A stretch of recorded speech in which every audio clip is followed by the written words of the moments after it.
Hello and welcome back to the Welsh Premiership Podcast. I just wanted to take a minute at the start of this video to thank everybody that's been getting involved and donating and sharing our raffle for Freya Bevan, the Swansea team manager JP's daughter, who's in America receiving treatment for cancer. And if you haven't got involved yet, please do get involved because it's all going for a really good cause. And talking to Swansea, we're joined by former Swansea player, former Ospreys player and a former Wales under-20 captain as well, Will Jones. Will, how are you? Yeah, not too bad, thanks. Keeping well. So, Will, you played a number of games for Swansea in the Prem. How do you feel the league helped you develop as a player? I think I played my first game for Swansea when I was 17. Played in Llanarn in the Championship, the one just below the Prem. And it was the last game of the season before they got actually promoted for the Premiership itself. But I feel it was an ideal league for boys, especially me coming through in the academy with the Ospreys. I think it was a really good league to sort of physically prepare you for the sort of step up to senior rugby. I thoroughly enjoyed, especially get in the later on years when a lot of the academy boys like Morgan Morris, Will Griff, even Phillips, when we had a big cluster of boys playing within the same team, it was almost like an Ospreys A team really. So when I got to that stage, it was really good because we started winning games like bonus point tries and stuff like that. And it was, as I said, we got to play together quite a lot. Yeah, and how did playing in the Premiership compare to playing in the British and Irish Cup, like the Ospreys A team, and how did it compare to playing for in the under-20s World Cup and under-20 Six Nations? I'd probably say compared to the 20s, it's a bit slower. I don't know, maybe just older men, maybe. That could be one reason. But I felt, like I said, the physicality was a bit more like the scrums. I know sort of the forward pack, like driving mauls, like line outs. I felt that was probably the difference there. And coming the B&I Cup, I think, because it was probably the best of the region in the Prem, it was a sort of step above, maybe a little bit. Because you are coming into teams in the Championship, which are almost like full-time professionals. So you've got teams like, when we come against the Cornish Pirates, when I played my first year in the B&I Cup, Bedford, I think you almost got players on full-time salaries there, and that's their main job. And like West Swansea, we could turn up, half of you academy boys, and then half of you were like, I don't know, you got trade on the side of it. So I felt like that was a big step up with the B&I Cup, but then it was a perfect stepping stone to play senior rugby with the Ospreys. It kind of filled in that gap between Prem and regional level. Do you think the Prem can be sort of more beneficial because you do get to come up against some of the older heads, whereas, playing in the A-League, you're sort of playing against people at a similar, not level to you, but similar sort of phase in their development? Yeah, like you said, with the Prem, if you're an 18-year-old, 19-year-old and you're in the academy, you do get a lot of chat. I'm not going to lie, coming against some teams like Merthyr, like Ebervale, teams like that. You got some old boys who've been on the Prem for almost a decade. That stage, who were quite wise, who played a lot of rugby, and it's not as heavily refereed as these games as well. So you do learn quick, especially in the pack. I feel you do learn quick. A bit of gamesmanship really. I think that's ideal for a youngster to go into because. So you pick it up quick, and then as soon as you step onto regional level, you've been there, done that sort of thing. And it is important getting the academy boys all together playing in one Prem team instead of splitting them all up into different ones. I feel personally as well. When you look at the boys now, I think Ospreys had a good win against Leinster on the weekend. A lot of those boys were in that Swansea team when we were beating Merthyr and Ebervale and Newport. Bonus points. I think we went on a 13-game winning streak with them. And if you notice, those sort of boys are the similar boys in that sort of setup there. So it's important for development, for sure. And you touched upon the Ospreys boys there, but I want to go back to your time with the Ospreys. They've been short of out-and-out sevens for a while now. And was it a big blow to you when you got the news was being released? And do you think you had a fair chance there? No, it is a funny one. As I was a bit gutted. I was disappointed. This time last year it happened as well. It was a bit out of the blue. That was probably one of the main things. And I felt like when I was about 19, I think I signed my first professional contract. That was under Steve Tandy. And I had a really good relationship with Steve, and he gave me a fair out-and-out chance. Like I said, I came through the system, under 16s, I was captain. I think I was a captain of under 18s and I was captain of the BNI Cup. So sort of the next stage from there was to potentially play first team professionally. And Steve gave me all the fair chances when Tipper was away and Underhill left to go to Bath. I think that was my window of opportunity, and when to start off, I felt I took it well, especially in the like LV Anglo Cup. I was nominated shortlist for breakthrough player. I was the only Welsh player on that list as well. And then from there, that's when I signed on with Steve and in the Championship Cup when I was quite young. And as I said, so I had a good run of it. And then when new management came in and sort of a new personnel, say in the coaching area, I think the lack of opportunity really showed. I think I like almost like a full year playing 2 or 3 games. I know a lot of talk about injury was out there, but I felt I recovered back from injury pretty quick. I was training most of the time, and I just wasn't getting selected basically. Especially the start of last season, that's when I was really sort of questioning things. But yeah.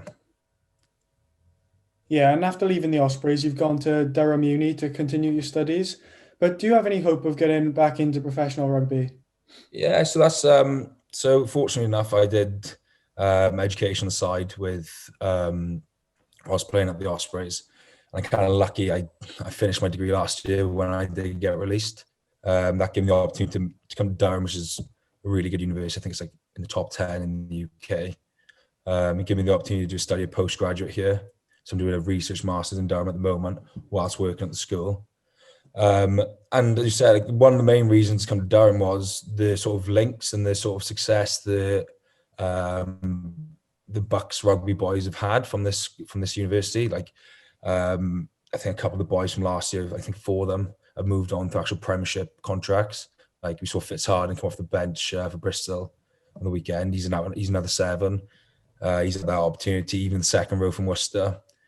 So they've tend to have good success with boys carrying on with Premiership clubs. So that was one of the main reasons I came to Durham, because I knew they're a strong team and they have a good setup here. It's very professional. But unfortunately for me now, with COVID, we haven't been able to play so I haven't had any sort of opportunity to showcase anything. But that's why I've gotten the sort of idea of potentially staying on to do a PhD as well. So hopefully find out soon if I do get that. But yeah, as I said, if a club came in now is interested, obviously I'm going to kick on with rugby because I'm 23. Sort of, I know I still sound young, but you know, rugby's a short game the way it's going. With men retiring earlier and earlier. So I don't want to miss that window of opportunity. But I do feel it's quite tough at the moment with the current sort of side of things with COVID. I'm just getting seen. Yeah, I don't want to dwell on it for too much, but going back to the Ospreys then, and obviously you mentioned you had a really good relationship with Steve, and then Alan came in and the rest of the coaches came in and you didn't really get a look in. What did you think the reason for that was? Was it just like preferences or? I don't answer this one. I just think, as you said, people got favourites, people got styles. But then when you actually, the more frustrating thing people got styles, people got a way to play. But I think we lost like 40 on the bounce last year, at the beginning of last season, and under Alan Clark and Hogg. And yet, I think the only position that didn't change was the back row. And I got one opportunity. I was against, I think, Racing Metro last year, and I came off the bench there. I only got 10 minutes, and that was my last season. The Ospreys done really, and then. Yeah, and that was the frustrating thing, the 14 games losing streak and not trying to like reach out to the youngsters. Because you've seen, we had a good year group. Like we've won, especially my year coming through, we won the 16s, we won the 18s. With the 20s, we had a strong set of Ospreys boys in there. It was more frustrating than anything. And also in training, when you had the international boys were gone, you'd have with a thing called the Tesco team, which you'd run stuff. You run opposition players against the starting team for the weekend, and we were good. Like we weren't. I put it this way, we were doing well compared to the starting team, say. So it was just a bit of a frustrating thing, really. And a lack of communication I felt towards me, as I wasn't given any goals or any sort of targets to reach. It was very much like, oh, don't worry, buy your time, you develop a bit later on, maybe you get the opportunity a bit later on. Kept coming, and then turned out March, it was like, actually, we can't keep you on. And I felt a bit unfortunate as well, because I had meningitis that year. So, and I sort of, this is what I was a bit annoyed about with Swansea as well, because I played twice with Swansea, like basically meningitis 2 weeks after coming to hospital, meningitis. And that was the footage I was like sort of gauged off to get released in a way. I felt it was a bit unfair. Because I had meningitis, I lost like 9 kilos, I think. But as I say, I hadn't played, so any opportunity to play, that's how I took it. Like, that's why I went in the sevens, because there was any opportunity to play some rugby. So yeah, I felt a bit harshly treated in my last year, if I'm honest. I'm a bit disappointed with the whole thing, because they rave on about homegrown talent, and there's no one homegrown as much as me.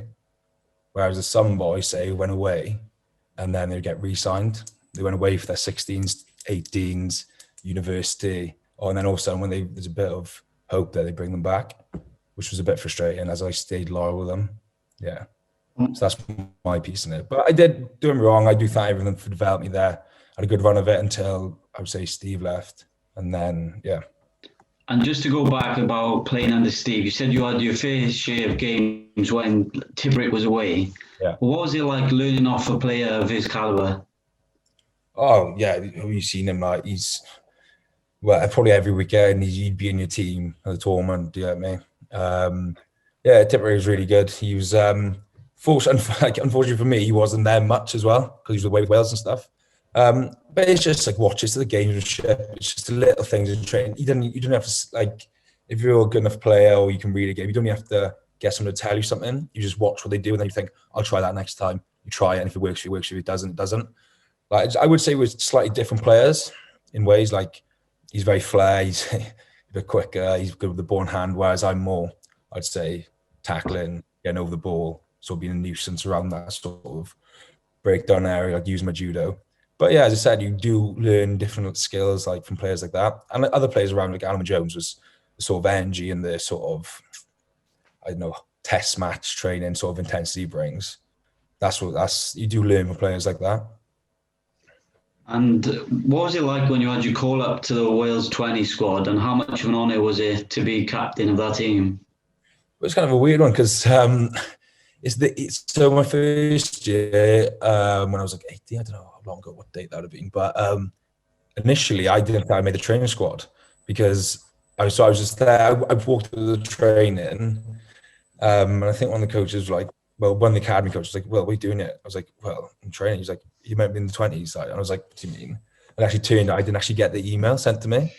So I didn't turn up to the first session, I think. And then, so I just turned up, like, I was young. I was like a year young. You had older boys like Shane Lewis-Hughes and Kieran Azarati, and boys who'd been there the year before on that Grand Slam, really successful team.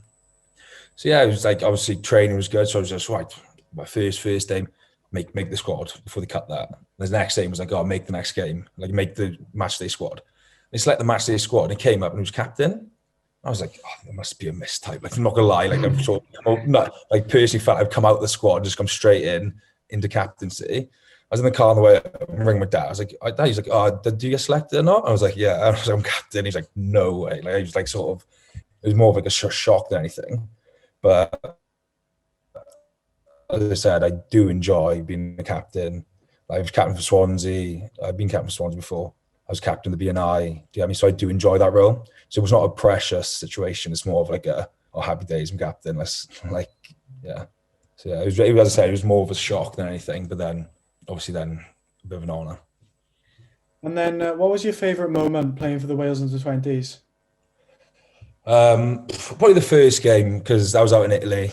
It was the first cap, and I think Gwyn Jones awarded man of the match from that game.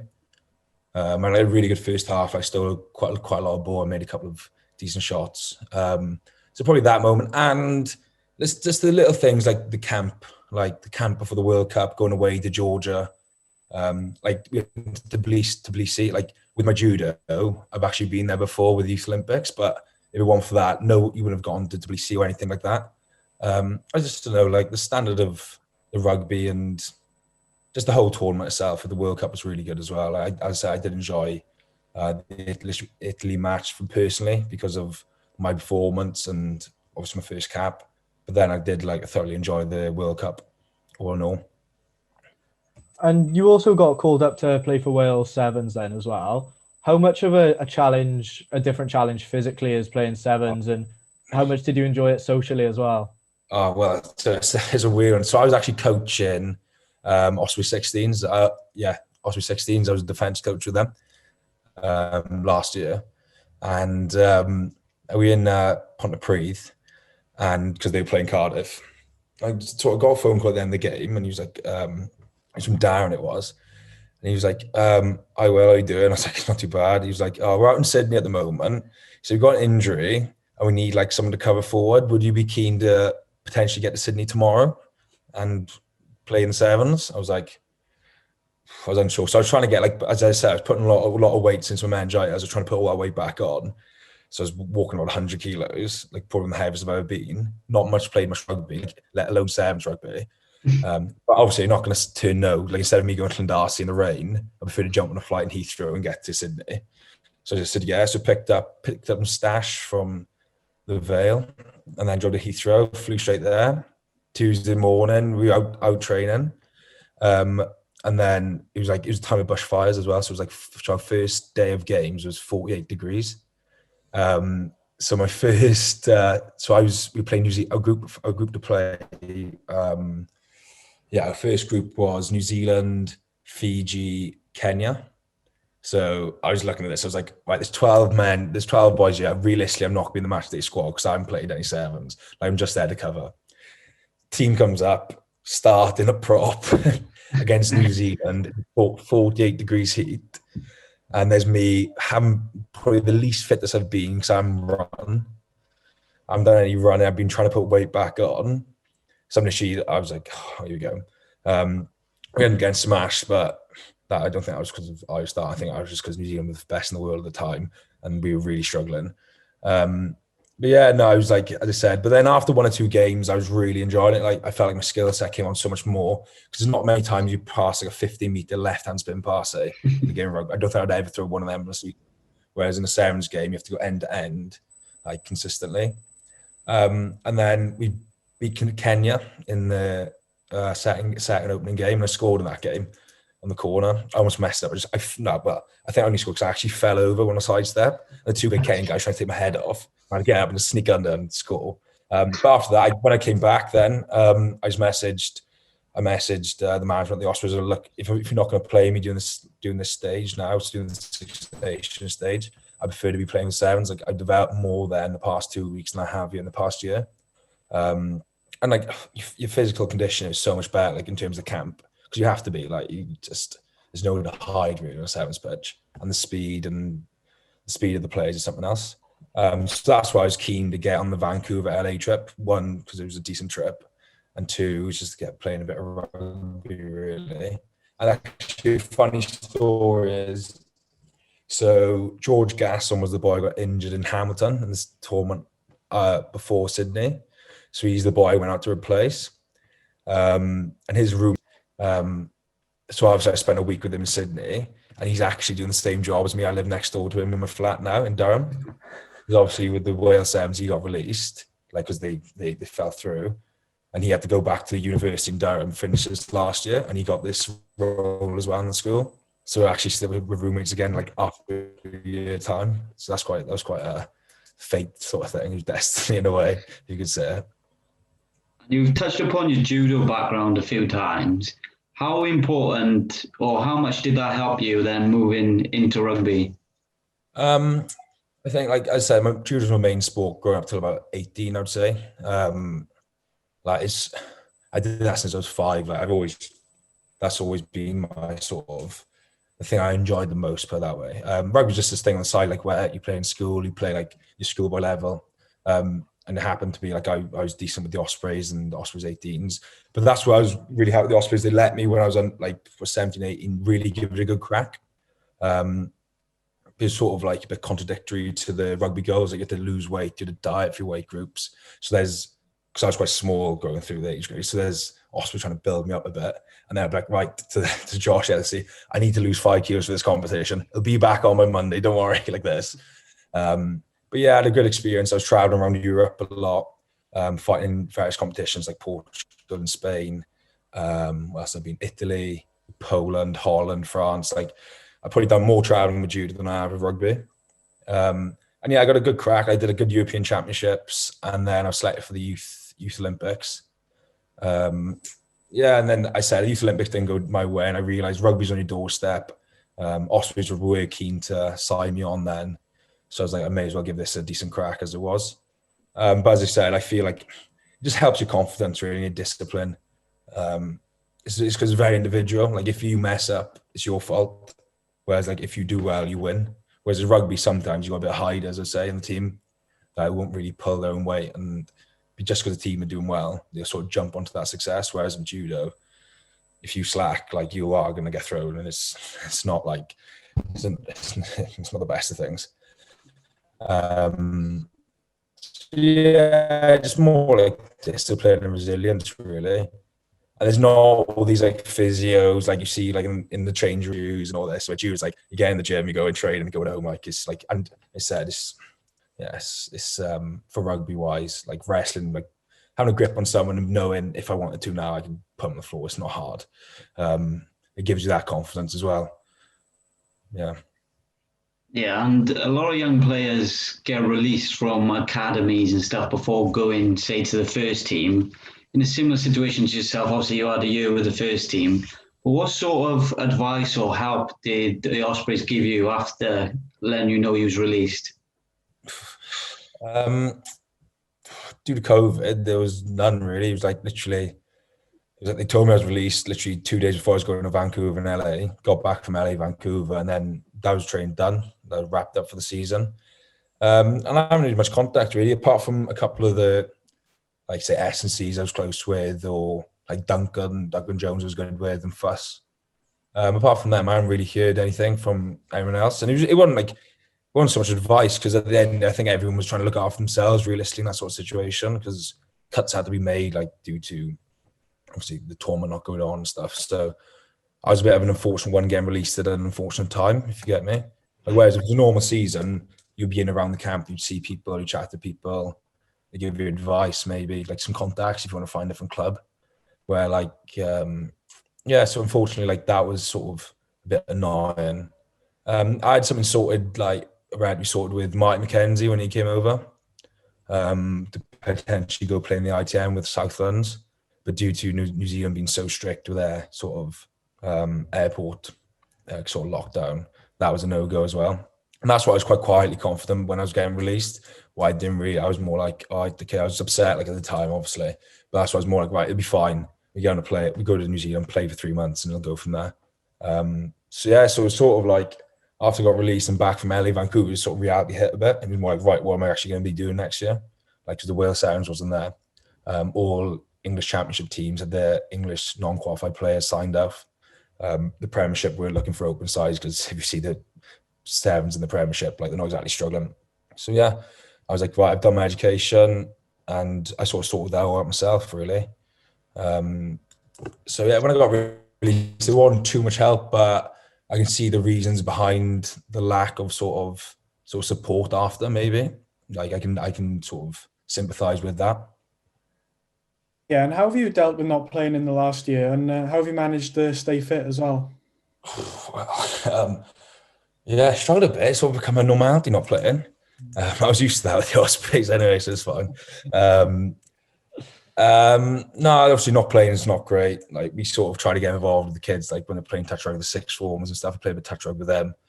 But that's about it, really. And to be fair, this is probably the fittest and sort of best shape I've been in, just due to, because I've had that time. Like, I've just, like, with these past lockdowns, you can't really go out to the pub on the weekend. So that was definitely a hold. Like, that was one of the problems. Imagine going to uni and being like, oh, I'd sending it. Like, I wouldn't be great with it. So it's quite fortunate for me that, like, we had a really good gym, we have really good facilities in the school. Like, even when, say, the university weren't training, me and Kai, we just got the gym, like, make a little 4-week session program, follow that. and we get fed 3 times a day here. So financially, food's not too much of an issue. So yeah, I've managed to stay in shape through just training myself, really. And I always want to be ready, because you never know, like a club could out of nowhere pop up. And then I don't want to be in that situation where I need a couple of months to get back match fit. I want to be hitting the ground running. So any opportunities that arises, I want to be there and sort of my full self. Like I might not be match fit, but I want to be in like sort of tip top physical condition, really. Yeah, and I don't know if you've seen like recently with the like abuse that players have been getting on Twitter. I know like Genge got quite a lot of abuse a few weeks ago, and Liam Williams got a bit of abuse after the game on the weekend. Is that something that you like sort of pay attention to, or do you sort of try stay off social media and stuff like that? Personally, I think like, if you're willing to accept all the good and like what those players received was out of line. Like no one should receive stuff like that. Like the way someone spoke to them, you don't disrespect the international rugby player like that. At the end of the day, like the amount of hard work and effort they've done to sort of be in that position, you just don't disrespect them. But personally, with me, I go off the sort of motive of like, if you accept the good, you've got to like read the bad as well. Just brush past it, let other people talk about it. No, like as I said, it's probably some guy sitting on a sofa drinking a pack of 20 who's probably never passed through everyone's life. That's the thing, and that's where the frustrating thing comes from. Like, and no one's gonna be a bigger critic than Liam Williams and I say Genge on themselves. Like, don't worry, mate. They understand if you've done something wrong, and they'll be the harshest critic anyway. So they don't need you on social media giving them a bit like, and also their opinion is invalid, really, and it doesn't mean anything really. So yeah, as I said, myself personally, I haven't received too much stuff like that, fortunately, but it's good that it's been brought to light now, and people getting aware of it, like when they're posting the stories and on social media saying this is not on. I think that's really important. And to finish then, we got a teammates quiz for you. So from all the teammates you played with and stuff, who's the worst dressed you've seen? Sam Davis. Easy choice. Oh, easy, yeah. It's shocking. Yeah, Sam Davis. Yeah, 100%. And the best drinker you've seen? Best boozer. Morgan Morris can put it back quite a bit. Will Griff, he's not bad. Yeah, I go them two. I'm trying to think. Yeah, probably them two, realistically. And who's the best changing room DJ you've had? Changing room DJ. Who's on teams and sevens? I think Cam Lewis with the sevens is pretty good. Gym DJ Nicky Smith was quite good. He had some, change room DJ probably Cam Lewis with the sevens. And the biggest liability on a night out? Biggest liability. I'm not saying myself. I'm good now. I'm like, all right. Biggest liability would get into trouble. You mean? Yeah. I don't want to throw any of the bus here, really. Hanno Dirksen, he's up there. He's liability, yeah. And if you stuck on a desert island, who's the teammate you most want to be with and the one you'd least want to be with? Least would be Keelan Giles, because he doesn't do anything. He's so lazy. And most, I'd probably say Even Phillips. Dude, he just makes me laugh. Like anything he says just makes me laugh. So at least I'd be sort of having a good laugh with him, and just wouldn't be boring. Probably them too. Well, perfect. Thanks for coming on then, Will. No worries. If you're new here, then go check out our socials at Welsh Prem Pod, and if you haven't already, please donate and share our raffle for Freya Bevan as well. Thank you and goodbye.